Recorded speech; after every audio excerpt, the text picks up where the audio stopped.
위와 관련된 음식의 종류에 대해서는 혹시 뭐 입장 있으세요?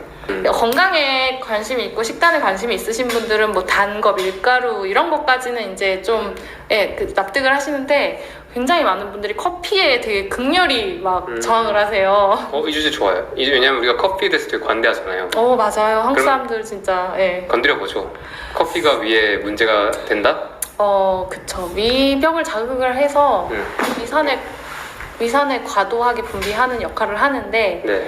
그러다 보면은 위벽이 점점 깎이고 얇아지는 그 악순환의 특히 공복에 많이 마시잖아요. 우리가 그렇죠. 커피를 이제 거기서부터 문제가 시작이 되는 거죠. 그래서 위가 안 좋으신 분들은 커피를 끊는 게 사실은 또 1순위의 어떤 목표가 될 수도 있더라고요. 그렇죠. 위가 안 좋을 때 우리가 술이나 뭐 밀가루 끓는 생각은 빨리 하는데 병원에서 말씀하고 커피는 좀 쉽게 못하죠. 그래서 사실 커피가 위뿐만 아니라 굉장히 전신에 영향을 주는 카페인이라는 게 전신에 영향을 주잖아요. 강력한 대사 물질이죠. 그러다 보니까 저는 카페인 끊기도 내가 건강을 위해서 무언가를 해보고 싶다면은 한번 해볼 만한 어떤 도전 과제인 것 같아요. 해보신 적 있어요? 그럼요. 어떠셨어요? 너무 힘들었죠. 근데 저 같은 경우는 그때 진짜 말씀드렸잖아요. 부정맥 있었다고. 부정맥 진단 받고 의사 선생님이 아직 젊으니까 시술이나 약을 하기 전에 생활 습관이랑 음식 교정을 해보고 3개월 정도 해보고 개선의 여지가 없으면은 이제 그때 약을 쓰자라고 결론을 내리셔서 그때 이제 뭐 카페인, 탄산, 몸에 안 좋은 거 다 끊고 특히 이제 어떤 교감신경계에 영향을 끼치는 것들은 다 끊고 잠도 굉장히 일찍 자려고 노력하고 규칙적인 생활을 하려고 노력하는 그런 과정에서 이제 카페인을 한 3달 정도 끊었었던 적이 있었어요. 3달이요? 네, 100일 정도? 네. 근데 제가 늘 카페인 끊는 그 경험담을 말씀드릴 때 처음 3일과 처음 일주일이 진짜 죽을 것 같이 힘들다라는 이야기를 해요. 왜 그러냐 하면은 이 카페인 반감기가 뭐 6시간인가 그런데 이제 우리 몸속에 그동안 쌓여있던 카페인들이 다 완전히 없어지는데 걸리는 시간이 3일 정도고 이 3일째 되는 날 막 몽롱하고 하루 종일 자고 막 머리 아프고 막 어지럽고 막 메스껍고 진짜 뭐 무슨 정말 금단 증상처럼 카페인 금단 증상이 나타나는데 정말 힘들고 이걸 못 버텨서 대부분들 실패를 하시더라고요.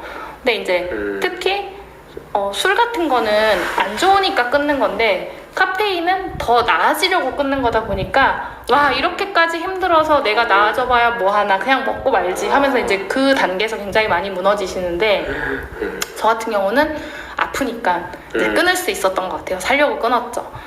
그랬고 그 다음에 한 일주일 정도 지나면서부터 이제 그 급격히 하락했던 컨디션이 조금씩 올라오지만 그때부터는 이제 이 대사 활성 물질로서의 카페인을 몸에서 요구해요. 나 조금 그것만 먹으면 힘이 날 것 같고 막 조금만 넣어줘. 조금만 넣어줘. 정말 조금만 넣어주면 난 열심히 할게. 네, 이런 느낌으로 몸이 막 갈구를 해요. 그 느낌은 그래도 한 보름에서 한 달 정도 계속 지속이 되는 것 같아요. 계속 먹고 싶어요. 근데 어쨌든 저는 누차 말씀드리지만 살기 위해서 참았죠. 그 과정을 버티고 한 달 정도 지나면서부터는 이제 어느 정도 약간 초연해지는 어떤 그런 마음의 안정이 되고 커피가 없어도 내가 온전히 내 컨디션을 유지할 수 있구나가 되는 데까지는 그래도 한 2-3달 걸렸던 것 같아요. 엄청 기네요.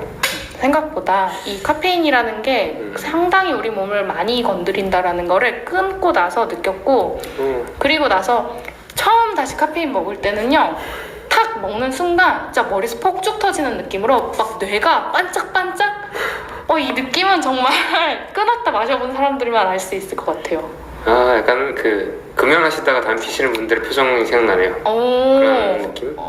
네. 담배를 안 피워서 모르겠지만 왠지 비슷할 것 같아요. 왜냐면 니코틴이나 카페인은 어쨌든 뇌에서 뭔가 작용을 하는 아이들이니까. 그 과정에서 뭐 금단 현상 말고 몸이 나아졌어요 하면서? 그쵸. 나아졌죠. 왜냐하면 제가 그때 부정맥 진단을 받고 3달 동안 카페인 끊고 수면 잘 챙긴 것만으로도 없어졌어요. 부정맥이? 네. 병원에서 이 정도면 괜찮습니다. 지내시다가 만약에 더 힘들어지면 오세요. 나중에 정기검진 받으면서 그냥 추위만 보세요라는 수준으로 좋아졌거든요. 지금은 거의 증상이 없어요. 저 이거 중요한 것 같은 게 네. 혹시나 시청자분들 중에서 알 수 없는 문제가 몸에 있을 때 이때 한 가지 해볼 수 있는 선택지가 카페인 단식과 수면일 것 같아요. 오, 너무 중요하죠. 그러니까 이걸 한번 해보는 거지. 이게 답인지는 알 수 없는데 근데 이제 메인님이 주신 인사이트대로 3개월 버텨야 된다. 최소 3개월인 것 같아요. 참고로 그때는 제가 젊었을 때였어요. 지금 안 좋나요? 아니, 그러니까 육체적으로 회복력이 아, 네. 뒷받침되던 시기여서 네. 3개월 만에 좋아진 거라고 생각을 해요. 아, 오케이, 예를 들어 네. 연령대가 좀 더 높으신 분들이라면 회복하는 데에 더 그렇죠. 많은 시간이 필요할 수도 있어서 3개월은 정말 최소한의 기간인 거고, 네, 그거를 감안해서 좀 마음의 여유를 가지고 네, 카페인 단식을 도전해 보셨으면 합니다. 잠도 중요해요. 말씀하셨다시피. 두 개 같이 해야죠. 그리고 둘 중 하나 하시는 분들은, 그러니까 카페인 드시는 분들은 잠도 완벽하지 않을 가능성이 높죠. 네, 보통 많은 분들이 난 커피 마시고도 바로 잘 자라고 되게 호언장담 하시잖아요. 근데 물론 그런 분들이 정말 간혹 있을 수는 있는데 대부분이 끊고 나서 말씀을 하세요. 아, 그래요? 끊어보면은 수면의 질이 다르더라. 눈을 감고 잠드는 거랑 눈을 감고 잠드는데 깊게 자는 거랑 다르다. 네. 그러니까 수면과 숙면은 다르다라고 말씀드리거든요.